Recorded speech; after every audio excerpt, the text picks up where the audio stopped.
But others, who had been led by him into the blithe joy of being worshippers of God through Christ, would have plucked their very eyes out to give to him, if he had needed them. But he and Silas could not rest long even here. In front of them rose the high ridge of the Taurus, and on the other side of the snows of the mountains was the great plateau of the Roman cities. The asses were brought out and a supply of food placed in the saddlebags.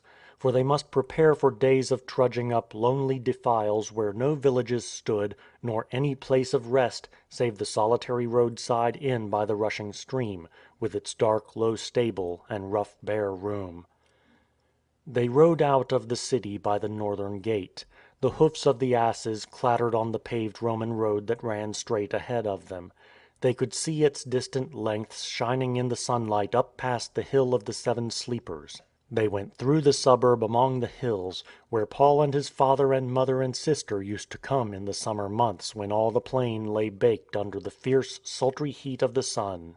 At length the last house of the distant Tarsus suburb lay behind Paul and Silas.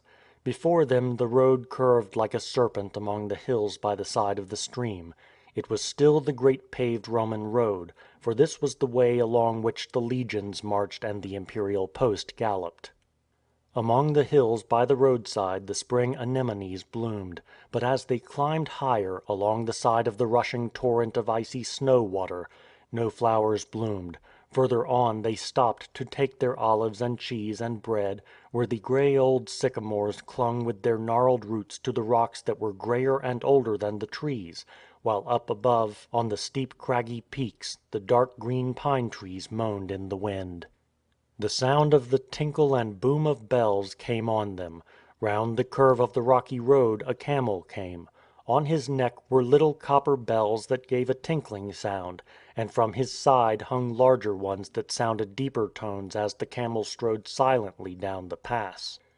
Behind him another camel came, and another and another. 8, all linked together by light chains, and the first and the last wore bells, so that the camel-man who rode in front on a little donkey knew, if the bells in the distance ceased to sound, that the chain had broken and some of his camels were left behind.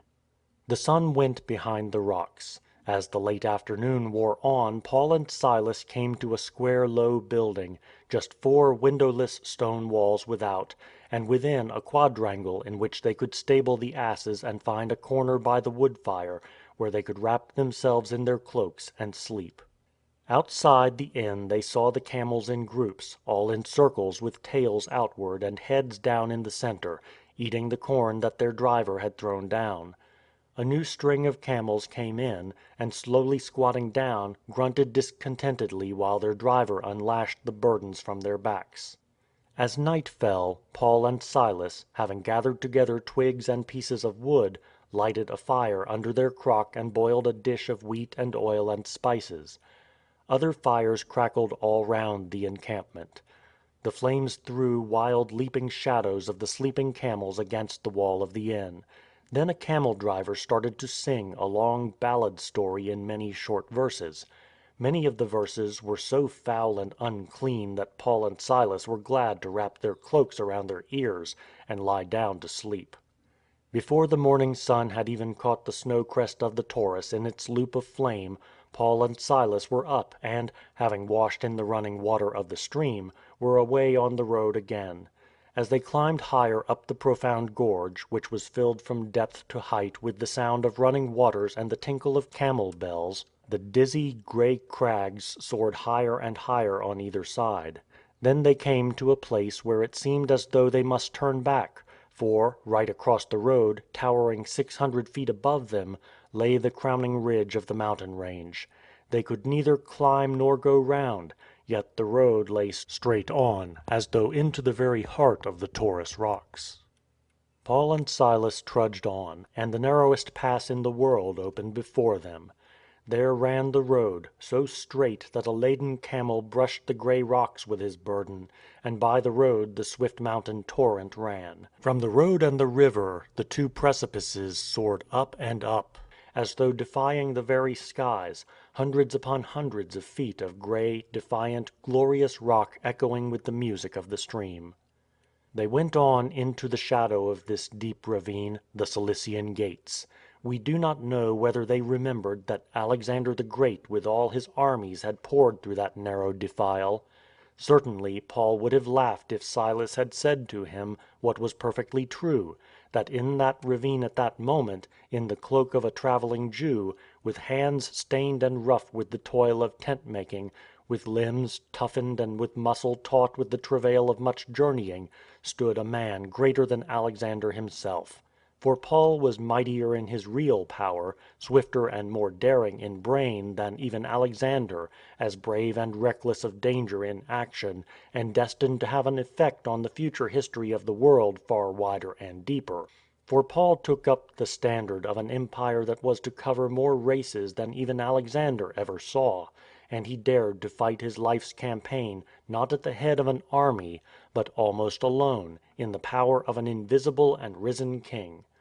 Yes, without cheer of mother or of daughter, yes, without stay of father or of son, lone on the land and homeless on the water, pass I in patience till the work is done.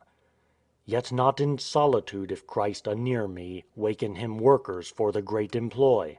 Nay, not in solitude if those that hear me catch from my joyaunce the surprise of joy.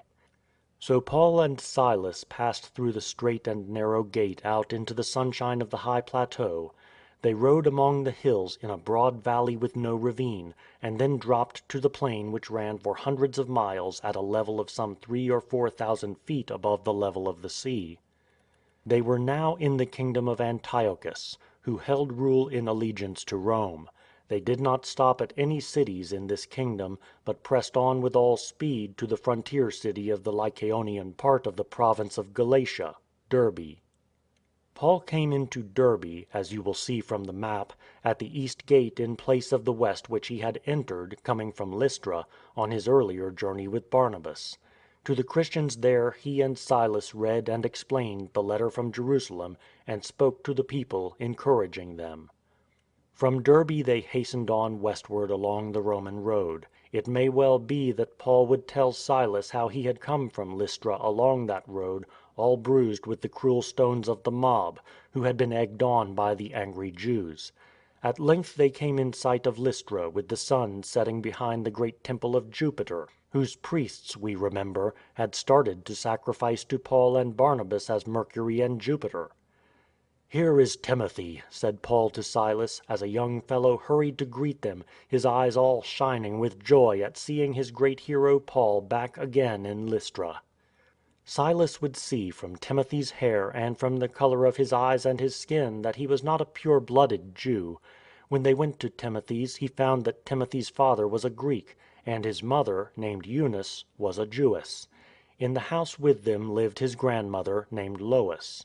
If Timothy was excited when he saw Paul come back into Lystra, he would hardly hold himself for joy and surprise when Paul put to him the question, " Will you come with me on my journey carrying the good news of the love of God as shown in Jesus Christ? " We can imagine how Timothy would cry, " Oh, yes, of all the things in the world that I most desire," when Paul would quietly interrupt him and tell him how John Mark had turned back in fear. " This is no easy thing," he would tell Timothy. " We must be ready to face weariness and pain, hunger and thirst and cold, storm and brigands, stoning and beatings, imprisonment and the fear of death." But as he looked into the face of Timothy and saw all his brave spirit looking at him with love and worship, eager to dare any danger if he might only be with his master Paul, he could not hesitate, but gave the word that Timothy was to travel with them on the new adventure into lands that none of them had ever seen. Chapter 18